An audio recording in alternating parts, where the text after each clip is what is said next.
Tu as déjà entendu parler de l'art du storytelling. Pour les quiches en anglais, c'est l'art de raconter des histoires. Partout dans le monde, bien avant l'Apple TV et Netflix, carrément à l'époque on était par tribu de 50 à porter des slips en peau de bête assis autour du feu, l'un des seuls divertissements de nos aïeux était d'écouter les conteurs d'histoires. Cela nous est tous arrivé de nous retrouver devant quelqu'un qui raconte une histoire pour laquelle nous sommes complètement absorbés, comme par magie. Eh bien, ce n'est pas de la magie, c'est neurologique et la science l'explique.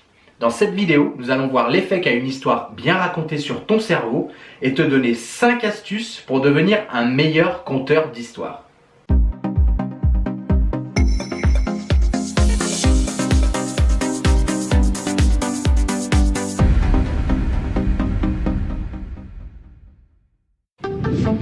Salut, ici Pierre du Labo de la Com où l'on combine les sciences du comportement humain et de la communication pour mettre tes compétences relationnelles sous stéroïdes. Tout ça en restant authentique et bienveillant. En business comme partout ailleurs, donner vie à ces histoires est un outil très puissant pour avoir un impact mémorable.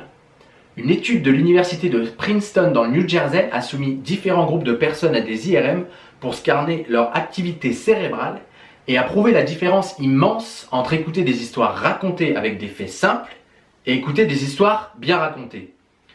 Panique pas, je vais t'expliquer qu'est-ce qu'une histoire bien racontée. Pour commencer, une histoire basique, c'est-à-dire simplement racontée par monsieur tout le monde, avec des faits, active les régions du cerveau qui traitent l'information. Seulement, c'est presque ennuyeux. Une histoire bien racontée, d'autre part, active les parties du cerveau qui répondent aux actions qui se déroulent dans l'histoire. Comme si la personne qui t'écoute était en train de vivre l'histoire. En d'autres mots, lorsque tu racontes une histoire, il faut que tu crées un film dans la tête de ton audience. Par exemple, si tu dis « je faisais un barbecue », traitement d'information, c'est très basique. Alors que si tu parles de l'odeur des merguez qui grillent dans le barbecue, cortex olfactif, puis t'ajoutes que tu prends la pince en métal pour retourner tes merguez avant qu'elles crament, et là, boum, c'est son cortex de la motricité qui s'allume, et spécialement la partie associée au mouvement des mains. Encore plus fou, ces activations des zones d'action du cerveau se font aussi dans ton cerveau lorsque tu racontes ton histoire. Donc, ton cerveau et celui de la personne à qui tu racontes l'histoire se synchronisent l'un à l'autre. C'est la magie que l'on ressent dans une pièce lorsqu'une audience est captivée par une histoire bien racontée. Un groupe de cerveau au diapason. Pour cela, on parle des neurones miroirs. C'est un type de cellule de cerveau qui répond de la même manière lorsque l'on fait une action et lorsque l'on voit quelqu'un d'autre réaliser cette même action. C'est le même principe que de voir quelqu'un qui bâille et que d'un coup, ça te fasse bâiller à ton tour. C'est aussi la base de pourquoi nous ressentons de l'empathie pour les autres. Lorsqu'une histoire est racontée et notre cerveau répond comme si nous étions en train de vivre l'histoire nous-mêmes, nous ressentons une connexion puissante avec la personne qui raconte l'histoire. Alors maintenant, je vais te donner 5 astuces pour créer cette connexion avec ton audience lorsque tu racontes une histoire.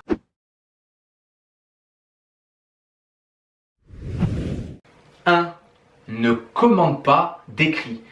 Pour que le cerveau de la personne qui t'écoute réponde comme si elle vivait l'histoire, simplement décris ce qu'il se passait au moment où cela se passait. Sans nécessairement ajouter opinion ou contexte, rappelle-toi de raconter une histoire pour créer un film dans la tête de ton auditoire. Au lieu de faire la petite voix off ou un simple montage avec de brefs détails sur tout ce qui concerne les choses importantes, décris ça comme une scène d'action. De quoi ça avait l'air, qu'est-ce qui se passait, que disait-il, etc.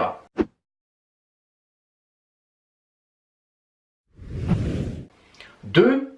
Utilise des informations sensorielles. Rends tes descriptions riches. Active le cortex sensoriel de la personne qui t'écoute en te focalisant sur les odeurs, le toucher, les sons, les sensations dans tes histoires.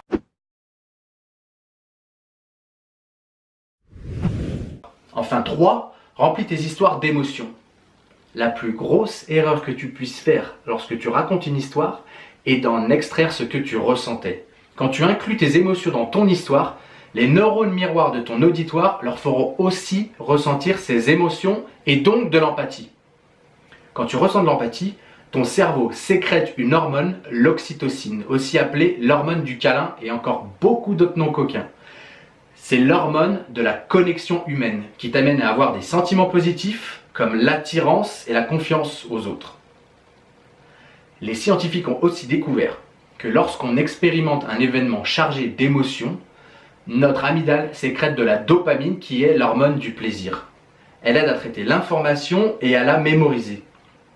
Donc, si tu veux gagner la confiance des gens et qu'ils se rappellent de toi et de ce que tu leur as raconté, mets de l'émotion dans tes histoires, mais aussi dans ta voix et dans ta gestuelle pour multiplier les effets. Petite astuce en extra parce que je t'aime bien. Pour augmenter davantage l'activation des neurones miroirs de ton auditoire, au lieu de seulement nommer les émotions que tu ressens, décris comment tu les as ressenties physiquement dans ton corps. Je te fais un exemple. Du genre, au lieu de dire j'étais content, tu peux dire j'avais comme un petit soleil qui réchauffait ma poitrine et je ne pouvais pas m'arrêter de sourire. Bon, c'est un exemple à la con, mais bon.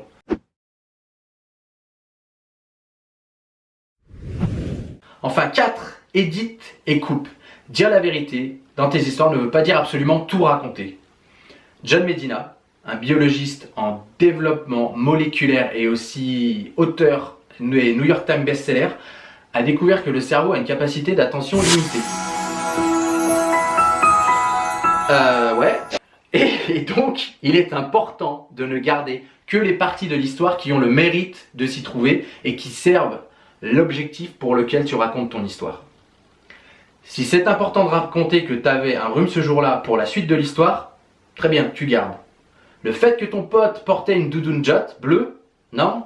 Eh ben tu l'enlèves de l'histoire. Aussi simple que ça.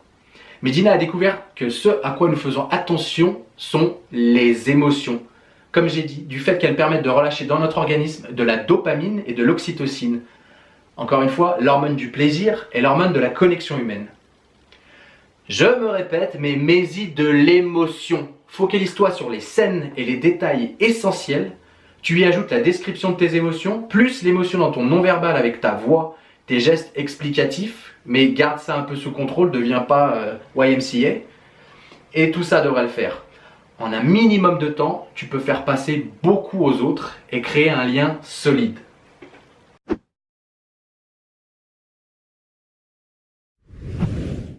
Enfin 5, ne spoil pas ta propre histoire.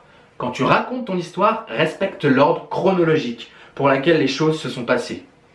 En d'autres mots, ne raconte pas des détails que tu ne savais pas à ce moment-là de l'histoire. Raconte-les seulement au moment où tu les as découverts. En racontant ce qui se passe plus tard, tu tues l'intérêt que les autres ont pour ton histoire. Parce que tu ne les gardes pas en haleine tout simplement. Par exemple, si tu racontes une histoire où tu te balades dans l'aéroport après avoir enregistré tes bagages. Et d'un coup tu lances « Ah, à ce moment-là, je savais pas, mais les portes d'embarquement avaient déjà fermé. » Tu tues ton histoire. Parce que les gens n'auront plus aucun intérêt puisque la chute, tout le monde la connaît, c'est-à-dire tu rates ton avion. Il n'y a aucun intérêt à faire toi. Remémore-toi le sentiment de frustration lorsque tu as raté quelques épisodes de Game of Thrones. Et là, ton voisin se pointe, te commente la fin de la saison. D'un coup, tu essaies de ralentir ton activité nerveuse en te figeant pour que les sons qui viennent de pénétrer dans tes oreilles ne puissent pas être décodés par ton cerveau pour te spoiler ta série préférée.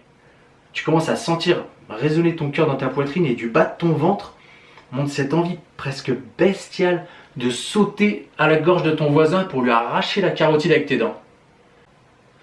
Puis tu te dis que ça risque de tacher de rouge indélébile la moquette et tu te retiens. Mais là, tu te fais la réflexion que les épisodes qui te restaient à regarder jusqu'à la fin de la saison n'auront plus du tout la même saveur. Bon, j'aurais pu me contenter de dire que tu étais trop dégoûté, que tu avais envie d'assassiner ton voisin, mais ça fait pas le même effet.